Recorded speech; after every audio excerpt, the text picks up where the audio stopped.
కీర్తన గ్రంథము 32:7 మనం చూస్తున్నాం. నా దాగు చోటు నీవే, శ్రమలో నుండి నీవు నన్ను రక్షించదు. ఆయనే మన సహాయం, ఆయన మీద ఆధారపడదాం. దేవునికి దూరమై ఏదో సాధిస్తామనుకుంటారు, అంత నష్టమే. నయోమి అనుకుంది, దేవుని ఆధారం చేసుకోకుండా నయోమి తన భర్తతో మాట్లాడింది. భర్త కూడా అన్నాడు, మనం వెళ్ళిపోదామా, బెత్లెహేము నుండి వెళ్ళిపోదామా, ఎక్కడికి వెళ్ళి మోయాబు ప్రాంతంలో మంచి బిజినెస్ చేసుకోవచ్చట. బిజినెస్ చేద్దామంటే ఓఎస్ అని చెప్పింది. 2 కొడుకులు మొత్తం కలిసి బయలుదేరి బెత్లెహేము ప్రార్థనా స్థలము, దేవుని కరుణా స్థలము, భక్తి కలిగిన స్థలము, దేవుడి యొక్క రొట్టెల ఇల్లు అని పిలువబడే ఆ స్థలం నుండి దేవుని ఆధారం చేసుకోకుండా బయలుదేరి వెళ్ళిపోయింది. ఎక్కడికి వెళ్ళిందంటే రూతు గ్రంథంలో మోయాబు ప్రాంతానికి వెళ్ళిపోయింది. అసలు ఎవరు ఈ మోయాబీలు? అక్రమ సంబంధం, వాక్య విరుద్ధంగా వచ్చిన సంతానం.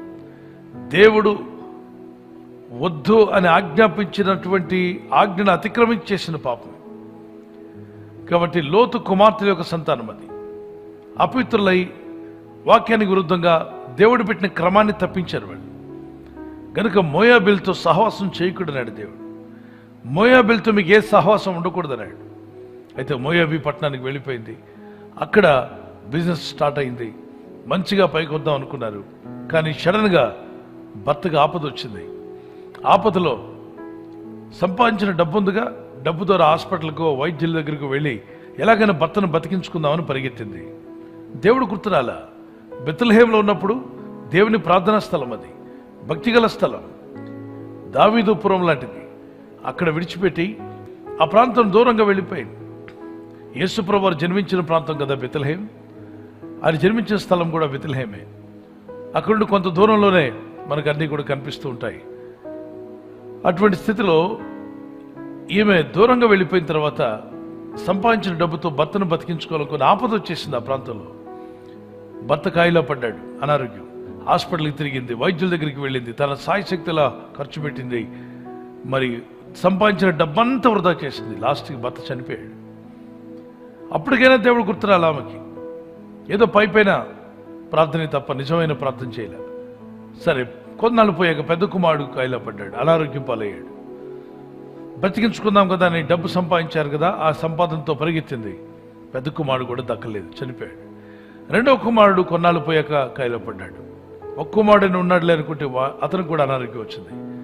పరిగెత్తింది, ఆ బిజినెస్లో సంపాదించిన డబ్బంతా కూడా ఖర్చు పెట్టింది, ప్రయోజనం లేదు. మూడోవాడు కూడా, అంటే ఆ భర్త 2 కుమారుల్లో చిన్నవాడు కూడా చనిపోయాడు.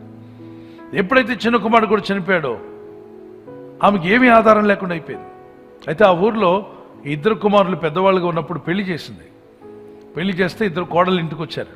ఆ 2 కోడళ్ళు భక్తిగా ఉంటారేమో అనుకుంది. కానీ అందులో కొడుకులు చనిపోయేసరికి యవన స్త్రీలు వాళ్ళు, ఆమె చెప్పింది, అమ్మ మీ 2 యవనంలో ఉన్నారు, నా కొడుకు కుమారులు 2 చనిపోయారు, ఇప్పుడు మళ్ళా మీ యవన జీవితం ఎందుకు వేస్ట్ అవ్వడం, మీరు మళ్ళీ మీ పేరెంట్స్ దగ్గరికి వెళ్ళిపోయి వేరే పెళ్లి చేసుకోండి, మీ పేరెంట్స్ చేస్తే చేసుకోండి పెళ్ళి, ఇక మీరు నా కోడళ్ళు కాదు, ఎందుకంటే కొడుకులు వెళ్ళినప్పుడు ఇక కోడళ్ళు ఎక్కడ అని చెప్పి అప్పుడు ఆలోచనలో పడింది. ఎందుకు నా జీవితం ఇలా అయింది, కొంచెం ముందే ఆలోచించే ఉంటే బాగుండేది, ముందే హృదయ పరీక్ష చేసుకున్నట్టే బాగుండేది. కొన్నిసార్లు మనం ఆలస్యంగా చేస్తుంటాం. హృదయ పరీక్ష వెంటనే చేయాలి.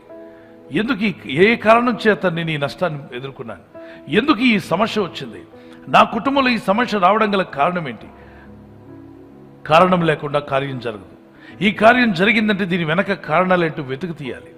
దేవుడు మనకు ఆశ్రయము దుర్గమునై ఉన్నాడు. ఆపత్కాలంలో ఆయన మనం నమ్ముకునదగిన సహాయకుడు. ప్రార్థన చేద్దాం, ఆయన మీద ఆధారపడదాం. పరిశుద్ధమైన మా తండ్రి, నిన్నే ఆధారంగా చేసుకున్నప్పుడు నయోమి జీవితం బాగుపడింది. ప్రభు, ఆమె జీవితాన్ని మళ్ళా మధురంగా మార్చావు. అదే స్త్రీ ఒకప్పుడు తన భర్త బిడ్డలు బతికున్నప్పుడు లోకం మీద ఆధారపడి ధనము, ధన సంపదలు, బిజినెస్ అనుకుంటూ దేవుని స్థానాన్ని విడిచి, ప్రార్థనా సహవాసాన్ని విడిచిపెట్టి దూరంగా వెళ్ళి నష్టపోయింది. నాయన, అనారోగ్యం వచ్చినప్పుడు ఆమె రియలైజ్ అవ్వాల్సింది, కానీ ఆలస్యం చేసింది. మేము ఆలస్యం చేయకుండా వెంటనే రియలైజ్ అయ్యి ఈరోజు మేము దేవుని మీద ఆధారపడాలి అన్న ఆలోచన ప్రతి వారికి దయచేయండి. ప్రార్థిస్తున్న ప్రతి కుటుంబాన్ని దర్శించండి.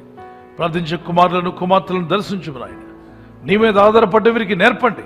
ఈ రాత్రి నెమ్మదితో పండుకొని సురక్షితంగా కాపాడబడినట్లుగా నీ అగ్ని కంచి వేసి మమ్మల్ని కాపాడండి.